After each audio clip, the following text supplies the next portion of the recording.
Magandang tanghali sa ating lahat mga kabakyard. So sa video na ito, tuturo ko kung paano at kailan dapat bigyan ng Aprolite o electrolytes ang ating mga bagong silang na biik. Importante ito para hindi sila mahilo, manghina o ma-dehydrate, lalo na kung mainit ang panahon kagaya ngayon, ang init-init ng panahon ngayon. So kailan ibibigay? Kailan dapat simulan? So pwede nasa unang 24 hanggang 48 oras pagkapanganak nila, no? So tsaka lalo na kung nakita mong mahina, matamlay o nahirapan lumabas sa panganganak. At kapag mainit ang panahon para hindi maubusan ng tubig ang katawan. So kagaya ngayon, ang init-init ng panahon natin ngayon, no? So kailangan talaga tayo magbigay ng Aprolite para iwas dehydration, no?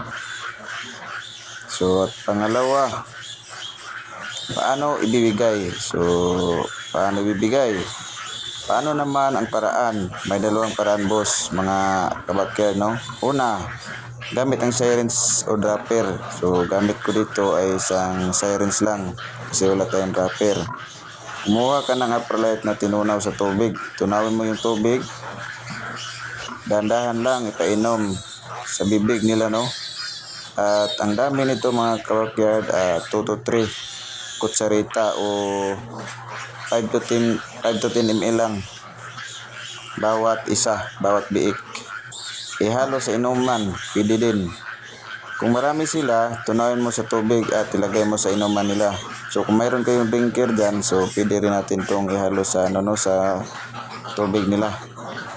Pero mas maganda kung painumin mo sila isa-isa para sigurado kang nakainom talaga sila, lalo na yung mga maliliit.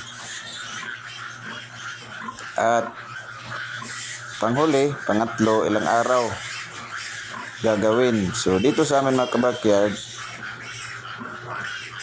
binibigay namin to dito, no, mga dalawa hanggang 3 araw. Kapag nakita mong malakas na silang dumidi at aktibo na, pwede nang itigil dahil sapat ng gatas ng kanilang ina o nanay sa kay Mama Pig. So pwede na natin yung itigil, no? So benepisyo sa pagbibigay natin ng Aprolite sa kanila, no, sa ating mga bagong silang na mabiik. So ano ang paginabang natin dito?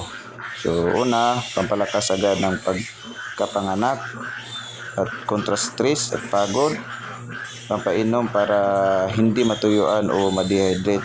Iwas din ito ng pagtatay, no? At so kung lagi nagtatay, so yun ang unang dahilan o sanhi na kanilang panghihina. At paalala lang mga kabakyard, no? So una, huwag nating susobrahan. So may dosage naman dyan at i-follow lang natin yung dosage guidance sa gamot. Kung malulusog at malalakas naman sila, hindi naman ito required. Sapat na ang gatas ng ina, no? Kasi kapag nakakainom sila ng colostrum, so malalakas na yan. Basta sabay-sabay silang nakakainom. Pero kung mahina, lifesaver talaga ang bibigay natin na Aprolite. So sana mga kabakyard, no, nakatulong ang tips na ito para sa inyong mga alaga.